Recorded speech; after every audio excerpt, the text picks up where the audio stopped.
All right, welcome to Bet the Edge. I'm Jay Croucher here with Vaughan Dalzell, who is looking like a mix of Clive Owen in Inside Man and Ah, Ryan Reynolds in Buried. Is the kind of I like don't the second one better. yeah okay. Well, I'd probably prefer the first one. But that's okay. Vaughan, how was your Sunday? What are your big takeaways from the action? Sunday overall was pretty good, man. I actually spent it with some family watching football, so that was fun. The bets didn't go as well as the family time, Joe Jay. I was 1-4 on the day. We're not going to hang our hat because still had a good Saturday with college football. But there was a couple guys. I know your boy Bijan Robinson. You're probably gonna have some nice takes on him, but he went absolutely bananas today.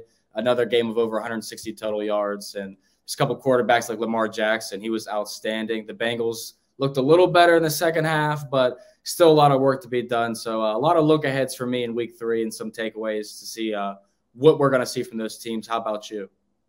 Yeah, no, absolutely. I was in studio today for fantasy football pregame with Matthew Berry, Michael Smith, and Lawrence Jackson, and then What stuck a around squad. to watch all the games. We're recording right now during Sunday Night Football. Just as a note to people listening, right now Tua Tagovailoa is carving up the Patriots. We'll see if that holds. So if anything breaks during this game, we don't cover it. That is the reason why.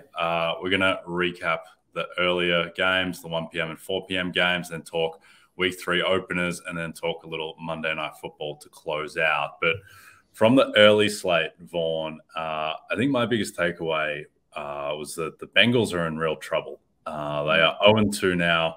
Offense still didn't look right. Defense didn't look amazing either. Joe Burrow seems like he re-aggravated his calf.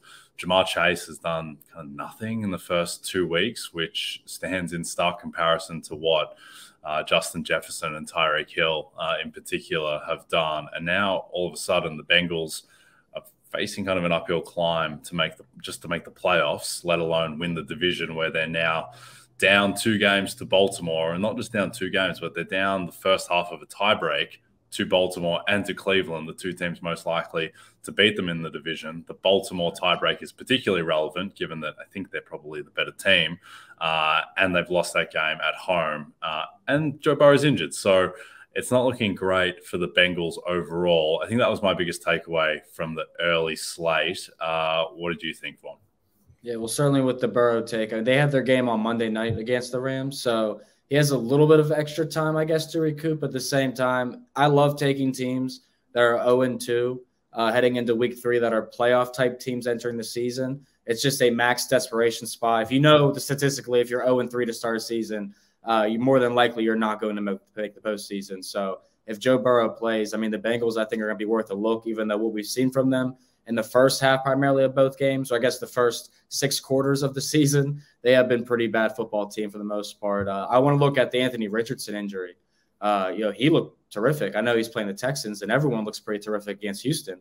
But he was very mobile, getting in and out the pocket, making some nice throws. And if he's injured, I mean, Gardner Minshew stepping in, he looked terrific as well. Is there a drop off at all in your mind with Gardner Minshew if he's the week 3 starter, the starter for a few weeks? I don't think so. Just because Richardson's a weird player where he certainly looks the part. Even against Jacksonville in Week 1, he looked the part, and he runs very effectively, and we saw that against Houston, which is something that he quietly didn't really do in college that much. Everyone thinks of him as this explosive running quarterback, and he is, and he has the physical tools to do it, but he didn't run as much as you'd expect in college. But certainly was running early today with the 3 for 35 and 2 touchdowns before getting concussed. So I don't imagine there's a massive difference in terms of impacting winning right now between Minshew and Richardson. And Minshew, to his credit, I mean, he was 19 for 23, 171 yards, touchdown, no picks. He's a very serviceable backup quarterback. So I think for our purposes, I don't think it really moves the markets a ton outside of offensive rookie of the year, which was looking like, it was looking like it would be a head-to-head market between Bijan Robinson and Anthony Richardson after Richardson ran in that second touchdown. Then he gets hurt. Puka Nacua goes off.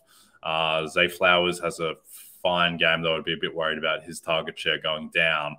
But right now, that looks like Bijan Robinson's award to lose. From Absolutely. other stuff from the early slate, And the Chargers are 0-2 now. Brandon Staley has to be favorite to be the first coach fired, I would think, almost an unbackable favorite. Atlanta get a win, though. That Desmond Ridder does not look right to me, Vaughn. He does not, well, right. He looks physically fine. He doesn't look right as like an NFL quarterback. Seattle, Detroit, very weird game. Detroit's defense clearly not fixed from last season. Game. Baker Mayfield looks magnificent in Tampa, which I think might actually be kind of relevant in terms of winning the division. And they look like a real team all of a sudden. I was going to say, I really want your take on this because I'm watching the game today and I'm like, Tampa Bay is running the ball just as much as they're throwing, and they're actually moving the ball. So I looked up the numbers after the game. They've thrown 68 passes, no interceptions. They've ran the ball 67 times, 197 yards and a touchdown. They're 2-0. And I mean, Rachaad White looks like the guy. No playoff Lenny, no problems. I think Rachaad White is the running back for the next 2 or 3 years, and Baker Mayfield may have his best receiving core he's had in the NFL thus far, just in Chris Godwin and Mike Evans alone. Yeah, and look, one of my biggest bets going into last year was Baker Mayfield to win Comeback Player of the Year. And obviously that didn't go well at all last year. It was dead in the water pretty quickly. But the theory of it was, which is the same reason why he's been like, why there is a theory that he could be good this year. And I'm not sure he's going to win that award this year because Damar Hamlin's in the market and Tua Tagovailoa looks magnificent. Yeah. But the theory is that, year one in the NFL, he was awesome. Contending for Offensive Rookie of the Year with Saquon Barkley. Year two, he had this weird Freddie Kitchens year from hell. Year three, he was awesome again. And I think they went 11-5 and made the playoffs, and Stefanski won Coach of the Year. Then year four, he did his shoulder, and then it was just done. His time in Cleveland was over. People were talking about him as an MVP candidate coming into year four. And then he did his shoulder after a game, and he was just never the same guy. And then he gets run out of town in Cleveland, and then he signs with the Panthers really late into camp, and that just never happens there. And then he's randomly on the Rams. And I think last year was just a lost year. And if you want to buy into the fact that, he's had 2 really good seasons in the NFL, and he's a former #1 overall pick, and he's still relatively young. And now he's got Evans and Godwin, who, to your point, is the best receiving duo that he's ever had. So the defense is fine enough, I think, and the offensive line was the question mark. But if that can be solid enough, and they haven't played much in the way of defenses, but I don't know. Do you believe in the Bucs? I mean, I certainly started to believe in them more. The defensive line looked fantastic. I know they're playing the Bears offensive line today, but 6 sacks, negative 42 yards. When you got someone like Justin Fields, it's a little bit tougher to bring him down when he's as mobile. But yeah, I thought they looked terrific defensively, which I thought would be the best part of the team this year. But if they got the ground game going, I think they can win the NFC South. And I did want your opinion on another team in the Detroit Lions and Seahawks, because obviously the Lions were set up for a letdown spot after beating the Chiefs. And when you get a 4.5 favorite in the NFL, that line is hitting like 40% over the last 5 years. So it's never an ideal number to be playing. It's just an odd middle number. But there was so much. And the NFL this week was, 12-1 to the over, Jay, which is incredible, by the way. I wish I would have, played some overs today. But Kenneth Walker, Tyler Lockett had 4 combined touchdowns. You got Khalif Raymond, Josh Reynolds, and Montgomery scoring 4 touchdowns, and guys like Metcalf and St. Brown almost had 200 yards. Seattle and Detroit, outside of, I think, Tennessee and the Chargers, the Titans-Chargers were the best game on Sunday. I thought this was a terrific slate of football today. Yeah, absolutely. And I think in terms of the totals going over, I'm not sure there's anything really macro to draw from that I think it's just, it's a small sample, and there's probably just some individual units which were maybe overrated and underrated. Arizona's offense being surprisingly competent. The Rams offense continuing to look just really good. San Francisco couldn't stop them. They couldn't get off the field until that was my best bet today. The Rams team total under 18.5. I said, what is that? They've scored 9 and 14 points in the last year against them, and they never go over that. But yeah, I mean, Matthew Stafford's not a terrible quarterback by any means, but I definitely am shocked by some of the results today, and I don't think we should overreact to a lot of them. Yeah, well, I think the Rams might just be a really solid team. I don't really understand how their defense is as solid as it is, but It has been, and Stafford's been really good. And if he's healthy and kept clean, then he's a really good quarterback. And Puka Nacua is legit. He's just a really good wide receiver already. I don't understand how Tutu Atwell's this good all of a sudden, but apparently he is as well. To your question about Detroit-Seattle, look, I think that was just a weird game. Geno Smith had one of the worst plays I've ever seen, where towards the end of the fourth quarter, it seemed like he didn't process in his brain that once you make the decision that you're going to run, but then change your mind and start backtracking, that you're then not allowed to throw. Like, you just throwing the ball away, Geno. And you've almost cost your team probably the season with that play, because if they go down 0-2, it's probably curtains for the Seahawks. But they're able to pull it out in the end. And Geno, outside of that 0 out of 10 play, was pretty impressive. And I think the lesson there is probably just that the Seahawks are going to have a good offense, or at least good enough, and the Detroit defense probably leaves a bit to be desired. But their offense is still pretty good. In terms of the later games, Washington, Denver, just ridiculous across the board. Yeah, Jets, Dallas. I'm not sure how short Micah Parsons is going to reopen for Defensive Player of the Year, but I mean, he's like plus 150 range now, I think. Yeah, it's got to be a bet. I think I'm going to have to place that. Like, he looks ridiculous. He does, and he's the best player. It's just, I mean, it's him, Garrett, and Watt. Like, it's really hard to see anyone breaking up that trifecta. Nick Bosa hasn't really made a serious dent yet. And we'll see what Watt and Garrett do on Monday night, but certainly Parsons is the leader in the clubhouse. Giants, Arizona was a fun football game. I'm not sure there's anything to really take away from it outside of those are two bad teams, and Saquon Barkley looks like he's going to miss some time as well. Okay, before we get into the Week 3 openers, a reminder, it's an all-time AFC rivalry renewed on Sunday night, Vaughn, as TJ Watt and the Steelers travel to the desert to face Davante Adams, if he is good to go, and the Raiders in Las Vegas. Coverage begins at 7 p.m. Eastern, only on NBC and Peacock. All right. I'm going to race through the openers for Week 3, and then you let me know which one jumps out to you. So starting off with Thursday Night Football and the 1 p.m. games, Niners -10, home to the Giants. Vikings pick, home to the Chargers. Cleveland are 4.5-point favorites, home to the Titans. Jags 9.5 against the Texans. Patriots -2.5-point favorites at Zach Wilson and the Jets. The Dolphins are 6.5-point favorites, home to the Broncos. And if this result holds, it might get bigger than that.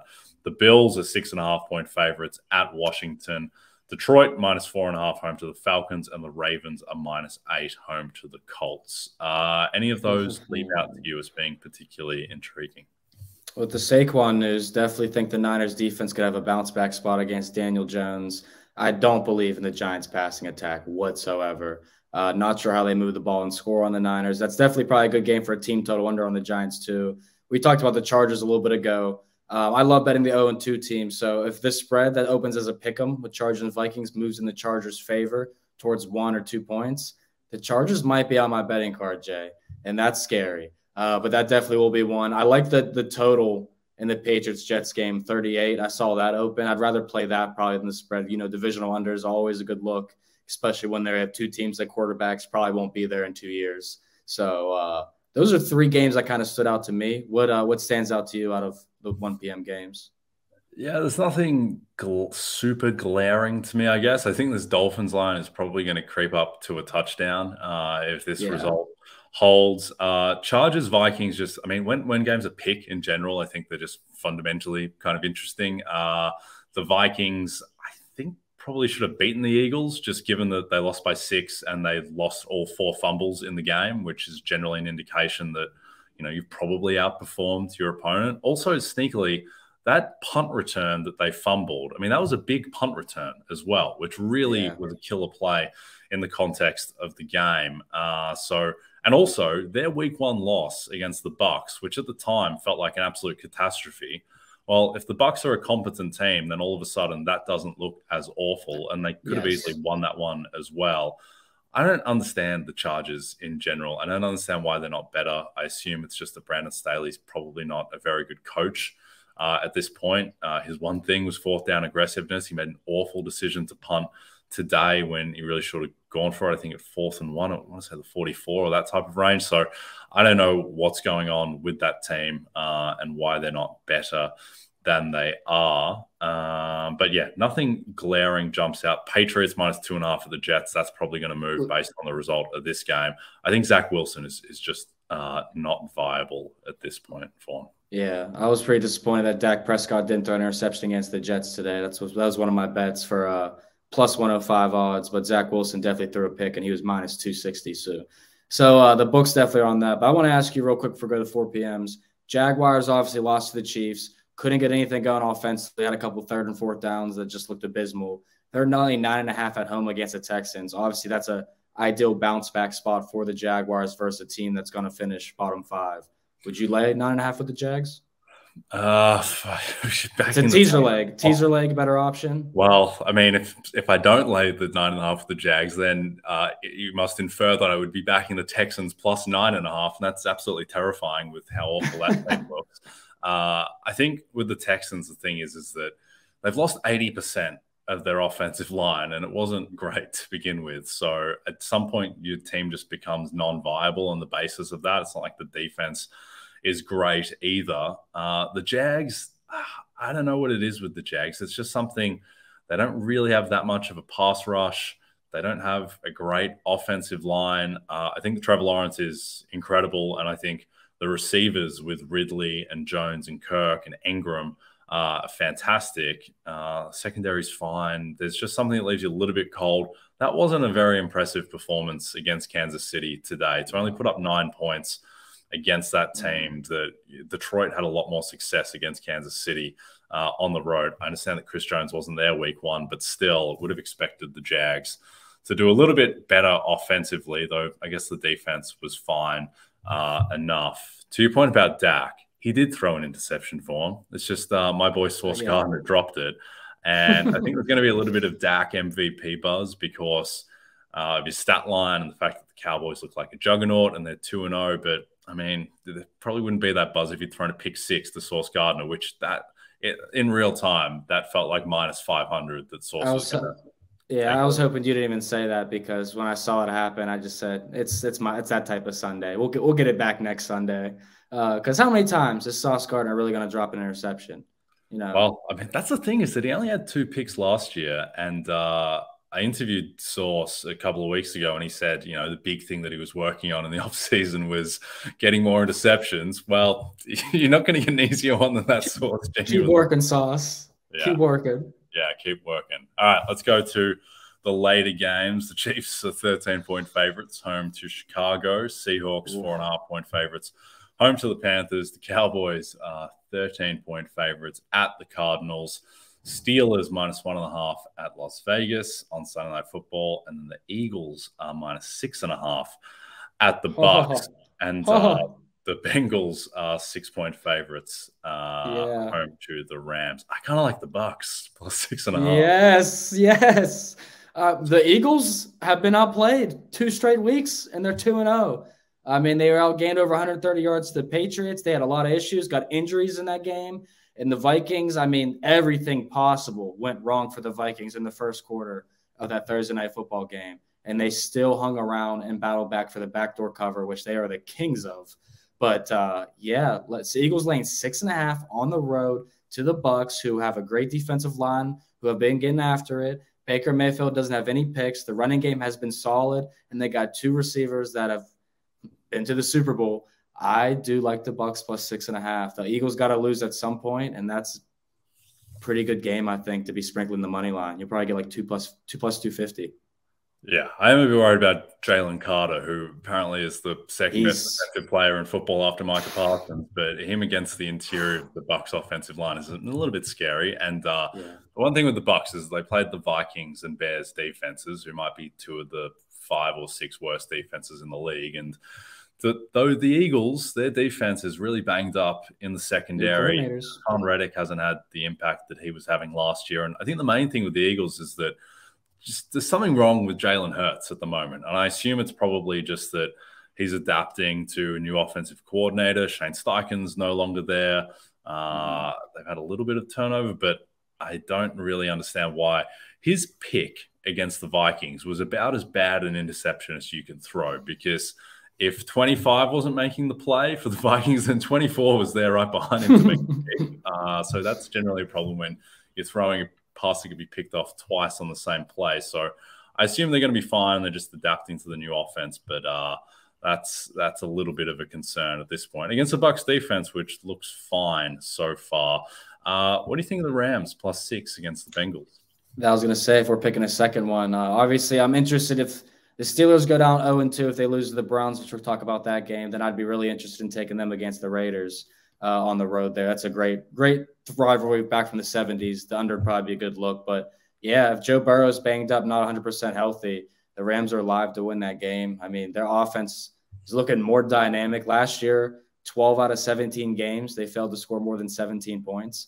And already they're cruising, 30+ in the first game, 23 on the Niners. So going against the Bengals, who have been very shaky offensively, the defense, probably the worst defense in the AFC North, I'd have to say. Steelers probably have an argument there. So I'd say the Rams are live to win that game too. I might be taking both underdogs on Monday Night Football.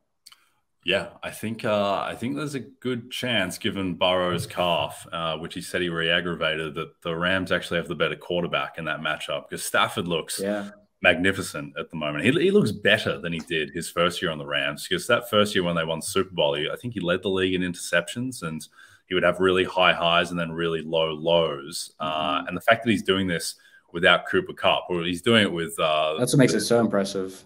Yeah, well, he's doing it with the kind of Cooper Kupp 2.0, the upgraded version, Puka Nacua, who continues to just look amazing and kind of looks like Cooper Kupp the way that he runs routes and moves around the field. But I don't really understand how the Rams' defense is as solid as it is. And someone who bet on Christian McCaffrey's over rushing today was very frustrated that the Rams' rushing defense, outside of letting up one big 51-yarder, outside of that, stayed really solid. And the Niners couldn't really get that much on the ground. Now, to be fair, Brock Purdy had 2 wide open touchdown passes that he missed. And if he connects on those, then it's a little bit of a different game. But I do think the Rams are surprisingly competent, and I don't think Joe Burrow is right. Okay.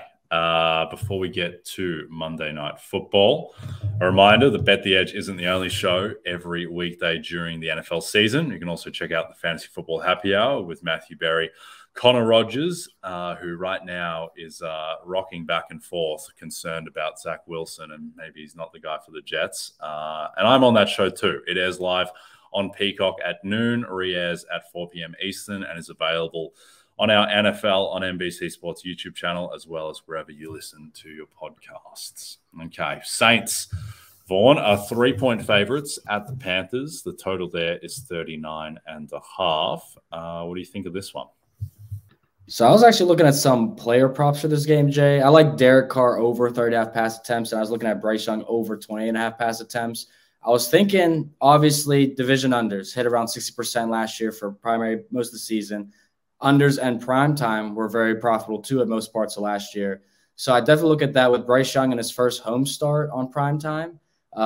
Saints defense is tough, and they limited Derrick Henry to like 63 yards on 15 carries in week 1. Not sure how great Miles Sanders will look there in that rushing offense. So I kind of like the game under, and I think Bryce Young and Derek Carr will probably have to throw a little more than they want in this game. Yeah, I'd probably lean Saints slightly. I think one of the most interesting things about week 2 is you get context for how well or not a team played in week 1 based on their opponent and getting more information about them. And I think the fact that the Titans held themselves together relatively well today probably speaks a bit better about the Saints in what was an ugly game in week 1. And the Panthers, I mean, the Falcons didn't look great today. And I know they got the win, but that wasn't super impressive against the Packers. And Desmond Ridder looked awful. So I think with the Saints, one of the key things for them is that Michael Thomas looked pretty good in week 1. He didn't quite look like Offensive Player of the Year in 2019, Michael Thomas, but he did look like a solid receiver. And you add him to Chris Olave, who I think is already one of the 10 best wide receivers in football, and then also Rashid Shaheed, who's pretty exciting as well. And I think this offense for the Saints is it could be a strength of the team as opposed to kind of a weakness they've had to carry with an excellent defense the past couple of years. And Bryce Young's just got nothing. He's got absolutely nothing to work with. There's no real weapons there, which is look, I really like Adam Thielen, but 3.8 yards per completion, Jay, in his first start against Atlanta. 3.8 yards. I mean, it doesn't get worse than that. No, it's not great. So I would lean Saints in that spot. All right, let's close out with Cleveland, who are 2-point favorites at the Steelers. The total there is another lowly 38. So a couple of pretty low totals on the board on Monday night. I think the most interesting thing here is just how does Deshaun Watson go against the Steelers defense, which was terrible against San Francisco, but you still expect to be a decent unit even without Cam Hayward. Because I thought Deshaun, even though he got the win in week 1 and had the good rushing touchdown and like he was functional enough on the ground, but through the air, he looked awful. Again, he looked like the same guy who was terrible the final 6 weeks of last season when he came back. So that's what I'm most interested in. And then also just how dominant can this Cleveland defense be? Because they look like a top 3 defense in the league in week 1 in destroying the Bengals. And with Myles Garrett being moved around the formation, just makes them even scarier. So I think both of the most interesting parts of the game are kind of on Cleveland's side, how their offense and defense looks. But what are you expecting out of this one? I do think this is a line that you look at and you think this is way too easy. Like Cleveland obviously showed much more in week 1 than Pittsburgh did. I was at the Steelers game at Acrisure Stadium for that one. I watched with a Niners fan who flew in, and it was abysmal. It was the worst football viewing experience I've literally ever had in my life. And Drew and I joked about that on Wednesday's episode, but there's no way the Steelers can look that bad at back-to-back home games, week 2, on Monday Night Football too. Like if you don't know about Mike Tomlin on Monday Night Football, he's 19-3 all time, 86% winning percentage. He gets it done on Monday Night Football. He's also 24-7-1 against the Browns in his career, which is 77%. And they haven't been home underdogs against Cleveland since 2019. And they won that game with Devlin Hodges at quarterback, Jay, 20-13. But only 12 times has the Pittsburgh Steelers, a team I've grown up with, has lost by 20 or more points. And since 2007, 12 times. And they've gone 10-2 in those games the following week. So I'm definitely interested in what they're going to do versus their little brother, is what we call them here in Pittsburgh, Cleveland Browns. But also, I just want to note, too, that the Cleveland Browns only had 1 winning streak last year. Weeks 12 and 13, they won back-to-back games. Other than that, they did not win back-to-back games. The season before that, in 2021, they had 1 winning streak again that season. So I don't know if we can fully put our eggs in the basket for Cleveland and say that they're actually a good team after Cincinnati looked so bad in week 1. So I like Pittsburgh. I would take the under as well, another divisional under. 2 teams very familiar with one another. Yeah, not sure I'd call Myles Garrett my little brother, but outside well, of that, no, I mean, that's one man I would never say that to, but almost anyone else on that team, yeah, we could say that. Yeah, I think with the Steelers, I'd be a little bit concerned the fact that San Francisco just did whatever they wanted on the ground against Pittsburgh. And then the Rams were kind of largely able to bottle up the San Francisco rushing attack outside of the big CMC run. And then also there's the fact that they look that bad and then Cam Hayward is now gone. The offense looked that bad. And now Deontay Johnson, probably the best wide receiver. No. He's not. He's not. Don't ever say that again, Jay. Lily, do not ever say that again. George Pickens gets 2 catches every game. That's because they don't know what they're doing. First off, they brought the Pittsburgh polka out before the Niners game, so they were bound to lose. And they ran a 4-yard hitch to George Pickens when they should have just threw it 30 yards downfield. But they have a lot of problems right now, I will admit. But there's no way that you could possibly look that bad back-to-back weeks. Maybe 6 quarters, maybe this first half, I will give you that. Like the Giants looked bad against the Cardinals. But once you find your flow, I think the Steelers will find their flow at some point. Okay. Yeah, I don't have a great deal of confidence in this game just because I have no idea what Deshaun Watson is. And I think until he proves otherwise, you kind of have to project him as a slightly below average quarterback who could just turn into a top 5 quarterback at any given moment. But until he gets to that point, I still just think that even with the Jack Conklin injury, that Cleveland offensive line and Nick Chubb and that defense, which I think is legitimate, I've just got a little bit more faith in that than this banged up Steelers. I mean, this banged up Steelers team in general, really. And also just Kenny Pickett looked horrific. He looked absolutely terrible in week Yes, he one. did. And then you compare that to how good Matthew Stafford looked today against the Niners defense. And that's a concern for me as well. So not with any great deal of confidence, but I would probably lean Cleveland. All right. We are done, Vaughn. Don't forget to check out NBCsports.com for more information to help you with your wagers. Thanks for those of you watching on the NBC Sports YouTube channel. If you're listening to us in podcast form, please don't forget to rate and subscribe. And also a reminder to find all your favorite NBC Sports shows on Amazon Music. Just head to amazon.com/NBC Sports. From Jay Croucher and Vaughn Dalzell, we'll see you soon.